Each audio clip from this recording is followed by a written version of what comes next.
Hello दोस्तों, कैसे हैं आप सब? उम्मीद करता हूँ सब बढ़िया होंगे। दोस्तों फिर से स्वागत है आप सभी का हमारे। आज हम आपको एक ऐसे देश की सैर करवाने वाले हैं जिस देश की लड़कियों को दुनिया की सबसे खूबसूरत लड़कियों में से एक माना जाता है। ये दुनिया के गिने चुने देशों में से एक है जहाँ अगर आपकी शादी हो गई तो फिर आप कभी भी तलाक नहीं ले सकते हैं। आपको जानकर हैरानी होगी कि इस देश में सबसे ज्यादा ज्वालामुखी है और इसी देश में दिन में लगभग 20 से भी ज्यादा भूकंप आते हैं। तकरीबन 8000 अलग अलग आइलैंड को मिलाकर बना हुआ है ये देश। एक लौता ऐसा देश है जो सबसे ज्यादा नारियल और पपीते का एक्सपोर्ट करता है। जी हाँ दोस्तों, हम बात कर रहे हैं धरती की जन्नत फिलीपींस की। तो देर किस बात की, अपना सीट बेल्ट बांध लीजिए अच्छे से और निकलते हैं फिलीपींस की एक शानदार सफर पर। फिलीपींस का नाम स्पेन के राजा फिलिप के नाम पे रखा गया था। देश का ऑफिशियल नाम है the Republic of the Philippines. Philippines देश की राजधानी शहर है मनीला, जो कि दुनिया का सबसे खूबसूरत बंदरगाह है। मनीला फिलीपींस की टूरिस्ट स्पॉट्स में से एक है और ये फिलीपींस का बिजनेस हब है। फिलीपींस दुनिया का एक ऐसा देश है जिसकी सीमा किसी दूसरे देश से नहीं मिलती। मतलब कि देश का कोई भी पड़ोसी नहीं है, क्योंकि फिलीपींस चारों ओर समुद्र से घिरा हुआ। देश के पूर्व में फिलीपींस महासागर से, पश्चिम में दक्षिण चीन सागर से और दक्षिण में सेलेबस सागर से घिरा हुआ है। ये दुनिया का एकमात्र देश है जो कि 7641 आइलैंड को मिलाकर बना हुआ है। दोस्तों फिलीपींस समंदर से घिरा देश होने के कारण शायद इसे समंदर से इतना प्यार मिला है। मतलब कि दुनिया के सबसे बड़े मोती की खोज 1934 में फिलीपींस के पलावान सागर में हुई। इस मोती का वजन लगभग 7 किलो था और इसकी लंबाई 10 इंच और गोलाई 6 इंच। 600 साल पुराने इस मोती की कीमत 40 मिलियन अमेरिकन डॉलर। जी हाँ, 40 मिलियन डॉलर। दोस्तों फिलीपींस में पहले स्पेन और यूनाइटेड स्टेट अमेरिका का कब्जा था। सन 1898 में स्पेन और यूनाइटेड अमेरिका के बीच वॉर हुआ, जिसमें स्पेन ने फिलीपींस को 2 करोड़ अमेरिकी डॉलर में अमेरिका को दे दिया। सेकेंड वर्ल्ड वॉर के बाद 4 जुलाई 1946 को अमेरिका ने फिलीपींस को पूरी तरह से आजाद कर दिया। सेकेंड वर्ल्ड वॉर के बाद आजादी हासिल करने वाला ये सबसे पहला देश है। 2019 के सेंसस के मुताबिक फिलीपींस की कुल आबादी है 11 करोड़। 11 करोड़ की आबादी वाले इस देश में करीब 80% लोग क्रिश्चियन रहते हैं, जबकि 12% मुस्लिम और बाकी हिंदू, सिख और बौद्ध धर्म के लोग हैं। हालांकि 80% लोग क्रिश्चियन होने के बावजूद आपको यहाँ ज्यादा चर्च नहीं दिखेंगे। यहाँ हर धर्म को एक सम्मान माना जाता है। फिलीपींस की करेंसी है पैसो और एक फिलिपाइन पैसो लगभग 1.5 भारतीय रुपयों के बराबर होता है। आपको बता दें कि 8.0 ग्रोथ रेट के साथ फिलीपींस देश दुनिया के सबसे तेजी से बढ़ने वाले इकोनॉमी है। ये एशिया में दूसरी सबसे बड़ी इकोनॉमी है और साथ ही यहाँ की नेशनल इकोनॉमी दुनिया में 9वीं सबसे बड़ी है। देश की इकोनॉमी एग्रीकल्चर पर डिपेंड करती है। पूरी दुनिया में सबसे ज्यादा नारियल और पपीता का प्रोडक्शन करता है ये देश। फिलीपींस का सोर्स ऑफ इनकम ही नारियल है, पपीते जैसे फलों का एक्सपोर्ट करना है। साथ ही टूरिज्म से भी ये देश बहुत पैसे कमाते हैं। फिलीपींस दिन ब दिन एक नए इंडस्ट्रियल नेशन के रूप में उभर रहा है। एग्रीकल्चर के साथ साथ यहाँ के लोग मैकेनिक्स और इलेक्ट्रॉनिक्स के मामले में बहुत आगे हैं। यहाँ के लोग हार्ड डिस्क बनाने में माहिर होते हैं। साथ ही फिलीपींस का एक बड़ा बिजनेस का जरिया है मैन्युफैक्चरिंग और एग्री बिजनेस। दोस्तों हर देश के अपने अपने कानून होते हैं जिसके अनुसार वहाँ के लोगों को चलना पड़ता है।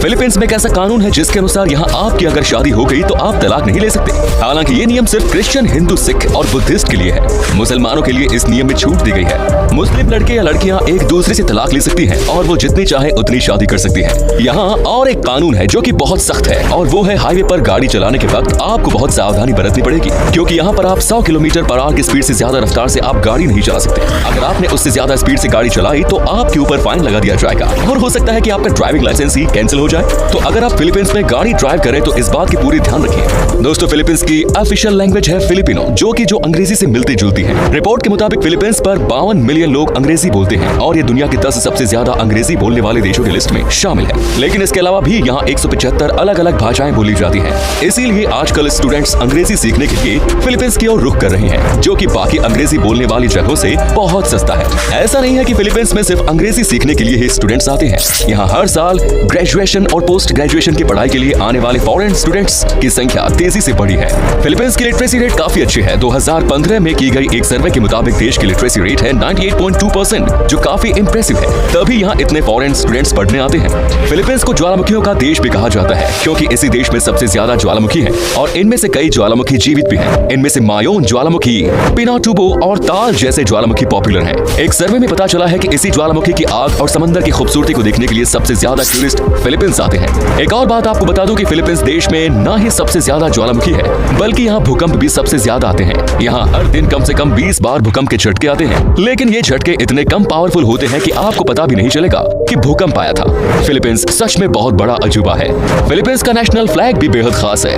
वॉर के टाइम में फ्लैग के ऊपर लाल रंग की पट्टी होती है, जबकि शांति के दौरान नीले रंग की पट्टी सबसे ऊपर होती है। अगर आप फिलीपींस जाएं और देखते हैं कि झंडे की रेड वाले हिस्से ऊपर हैं, तो समझ लीजिए कि देश की स्थिति ठीक नहीं। दोस्तों फिलीपींस की महिलाएं दुनिया में सबसे खूबसूरत है। जी हाँ, इस देश की महिलाएं बेहद खूबसूरत होती हैं। इनकी खूबसूरती को देखकर हर बंदा इन पर जान जुटाता है। साथ ही यहाँ की महिलाएं बहुत फ्रेंडली नेचर की होती है, तभी तो जो लोग एक बार फिलीपींस घूमने आते हैं वो बार बार आना चाहते हैं। बात जब फिलीपींस की महिलाओं की हो ही रही है तो आपको बता दें कि इनकी खूबसूरती इंटरनेशनल लेवल पर भी धूम मचा रही है और शायद यही वजह है कि फिलीपींस देश ने अब तक 3 मिस यूनिवर्स 1969, 1973 और 2015, एक मिस वर्ल्ड 2013 में 6 मिस इंटरनेशनल और 4 मिस अर्थ क्राउन अपने नाम कर चुका है। भाई यहाँ तो खूबसूरती का डंका बज रहा है। दोस्तों फिलीपींस के लोग खाने के मामले में बहुत शौकीन है। देश का नेशनल फूड है एडोबो, जो कि चिकन, पोर्क या किसी भी सी फूड को सोया सॉस, विनेगर, लहसुन और मसालों जैसे तेज पत्ते और काली मिर्च के साथ पकाया जाता है। इनके अलावा लिचोन, क्रिस्पी पास्ता, बुलालो, कांसी, चिकन इंसान, क्विक, हालो हालो, सुमन जैसे डिशेस बड़े शौक से खाते हैं। ये नाम तो सुनने में अजीब है लेकिन खाने में अच्छा ही होगा।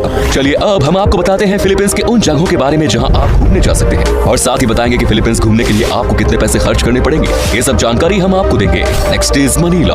दोस्तों फिलीपींस की कैपिटल सिटी है मनीला और यहाँ देखने के लिए बहुत कुछ है। बहुत सारी ऐसी चीजें जो कि आपको आकर्षित कर लेंगी। यहाँ आपको दिखेंगी पुराने समय की ऐतिहासिक और आधुनिक दोनों ही तरह की इमारतें। अगर आपको शहर के अंदर देखना है तो इंट्राम्यूरस जॉन, जिसे वर्ल्ड सिटी भी कहते हैं, इस राजधानी शहर को दुनिया का सबसे खूबसूरत पोर्ट कहा जाता है। जब कोई फिलीपींस से घूम कर आता है तो हर कोई इस पोर्ट का नाम लेता है। ये प्राकृतिक पोर्ट दक्षिण पूर्व एशिया का खूबसूरत पोर्ट है जिसकी गिनती आज दुनिया के बेहतरीन प्राकृतिक पोर्ट में होती है। मनीला बे की इस खूबसूरती के कारण ही यहाँ आकर कई लेखक और कलाकार अपनी बेहतरीन क्रिएशंस के लिए इंस्पायर्ड होते हैं। खूबसूरत पोर्ट्स के अलावा आप यहाँ ocean park, resort complex, Solaire resort and casino, city of dreams और ओकाडा जाइडे जगहों में घूमने जा सकते हैं। शाम होते ही मनीला बे एक दूसरे ही रंग में रंग जाता है। यहाँ आप अपने दोस्तों के साथ, अपने परिवार के साथ इवनिंग वॉक पर जा सकते हैं। समंदर की खूबसूरती के साथ यहाँ सनसेट का नजारा कमाल का दिखता है। साथ ही आप इस जगह पर लोकल खाने के साथ साथ पीने का भी मजा ले सकते हैं। Next is chocolate hills. Philippines के बोहोल प्रांत में पाई जाने वाले इस हिल्स की खूबसूरती और अद्भुत नजारों की वजह से लोग इसे दुनिया का 8वां अजूबा भी कहते हैं। ये चॉकलेट हिल्स चूना पत्थर की बनी है और सिर्फ घासों से ढकी रहती है। यहाँ की घास तिकोने के आकार की होती है और करीब करीब सबका आकार एक बराबर ही होता है। गर्मी के मौसम में जब घास सूख जाती है तो ये भूरे रंग की हो जाती है। उसका रंग बिल्कुल चॉकलेट रंग जैसा होता है, इसीलिए इसे चॉकलेट हिल्स कहा जाता है। Next is पलवान। फिलीपींस के खूबसूरत आइलैंड्स में एक है पलवान, जिसको वर्ल्ड ऑफ वाटर भी कहा जाए तो कुछ गलत नहीं होगा। फिलीपींस के पश्चिमी हिस्से पर स्थित ये पतला लंबा आइलैंड किसी स्वर्ग जैसा लगता है। पलवान का नीला हरा पानी यहाँ की खूबसूरती में 4 चांद लगा देता है। कुल मिलाकर कहा जाए तो यहाँ की एक्स्ट्राऑर्डिनरी नेचुरल ब्यूटी बेजोड़ है और यही वजह है कि यहाँ पर पेड़ पौधों और जीव जंतुओं की कई दुर्लभ प्रजातियां भी पाई जाती है। आकर एल नीडो में आप स्कूबा डाइविंग का मजा लेने के साथ कैबिन गुफाएं, बेगल की पहाड़ी और अंडरग्राउंड रिवर, इन खूबसूरत जगहों को एक्सप्लोर कर सकते हैं। Next is Cebu. फिलीपींस के सबसे बड़े आइलैंड्स में से एक है सेबू आइलैंड, जिसको अपने खूबसूरती की वजह से the queen of the south कहा जाता है। ये फिलीपींस की सबसे बेहतरीन जगहों में से एक है। सेबू में आप साफ नीले पानी और सफेद रेत का मजा ले सकते हैं। यहाँ पर कई विस्मयकारी समुद्र तट है। साथ ही सेबू सिटी में आपको गगनचुंबी इमारतें, मॉल्स और होटल्स मिलेंगे। यहाँ पर नगरीय, महानगरीय और ग्रामीण जीवन का शानदार संयोजन है। Next is vegan. अगर फिलीपींस में ही रहकर आप स्पेन घूमना चाहते हैं तो आपकी ये ख्वाहिश यहाँ के खूबसूरत शहर वेगन में आकर पूरी हो जाएगी, क्योंकि यहाँ आपको देखने को मिलेंगे स्पेनिश शासन के समय का फिलीपींस। वेगन एक वर्ल्ड हेरिटेज साइट है और यहाँ के स्पेनिश आर्किटेक्चर आज भी पहले की तरह बरकरार है। इस पूरे शहर में बहुत ही खूबसूरत आर्किटेक्चरल डिजाइन देखने को मिलते हैं। यहाँ की सड़कों, गलियों में भी कोबलस्टोन लगे हैं। अगर आप फिलीपींस जाए तो वेगन घूमे बिना मत लौटिएगा। चलिए दोस्तों, अब हम आपको बताते हैं कि क्या है यहाँ का वीजा प्रोसेस और फिलीपींस घूमने के लिए आपको कितने पैसे खर्च करने पड़ेंगे। आपको बता दें कि आपके पास अगर सारे डॉक्यूमेंट्स मौजूद हैं तो आपको वीजा 10 दिन के अंदर मिल जाएगा। और आप अगर अकेले फिलीपींस घूमने जा रहे हैं तो आपको एक वीक में लगभग 20,625 पैसों खर्च करने होंगे। तो दोस्तों ये था फिलीपींस। कैसा लगा हमें बताइए कमेंट्स में। क्या कभी आपने विजिट की है इस देश की, और अगर की है तो आपका एक्सपीरियंस कैसा रहा, ये भी हमारे साथ शेयर जरूर करें। उम्मीद है आपको ये एपिसोड पसंद आया होगा। वीडियो को लाइक कीजिएगा और अपने दोस्तों और रिश्तेदारों के साथ शेयर करना ना भूलें। हमारे चैनल को भी सब्सक्राइब जरूर कर दीजिएगा। वीडियो को अंत तक देखने के लिए सभी का शुक्रिया। आपसे फिर मुलाकात होगी एक और नई वीडियो के साथ। धन्यवाद।